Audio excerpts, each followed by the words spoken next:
Good afternoon, I'm Jonathon Momsen with 2 New RFM Hunter News. Emails sent from the Department of Defence to Port Stephens councillors regarding water contamination at Williamtown have surfaced from as far back as 2012. The emails were sent to 2 mid-level councillors and were marked as confidential by Defence, meaning the senior management of the council didn't find out until the recent revelations of contamination. Mayor Bruce McKenzie says protocols were in place and have been reinforced to prevent this breakdown in communication occurring again. All correspondence should have been addressed to the general manager. That's the protocol ever since I've been in local government. In the early days it was a shire clerk, and then we become the general manager. All correspondence should be addressed to the general manager. It wasn't addressed to the general manager, and it never come up through the chain for the general manager to look at. Meanwhile, the pressure is still on Williamtown residents who rely on the waterways and groundwater for their income. Fisheries and agriculture are being impacted severely, with some households losing their entire income stream.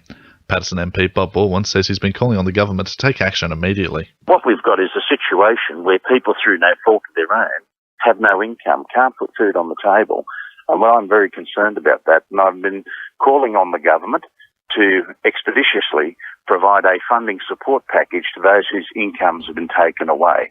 The appointment of a new Federal Circuit Court judge in Newcastle has been welcomed by local solicitors, saying the appointment will go a long way to ensuring local children are better protected. Queensland barrister Stephen Middleton is set to replace Judge Giles Coates, who retired 4 months ago, which left only 2 remaining judges at the Newcastle Registry. Newcastle MP Sharon Claydon says the new appointment will be extremely beneficial to Newcastle's legal system. Well, after months and months of delay from the Attorney General, it is terrific news that we finally have a replaced Federal Circuit Court judge. What that means in practical terms is hopefully we will start to, get our court hearings back on track. Cessnock High School has come under scrutiny after it was revealed on social media one of their autistic students wasn't invited to a school camp and only invited accidentally to the Year 10 formal.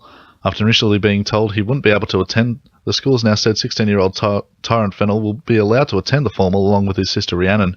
His mother Deanne Fennell says she still hasn't received an apology from the school after being told his omission from the camp was an oversight and he wouldn't get anything out of the formal. I've had no apology from them, and I really didn't feel like I had any understanding or they didn't show any empathy towards the situation, because the principal just said the camp was an oversight. That was the explanation.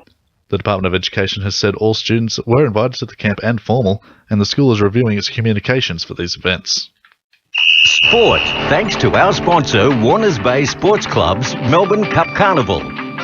Pressure is on for Newcastle Jets coach Scott Miller as he searches for a replacement for injured striker Labino Haliti.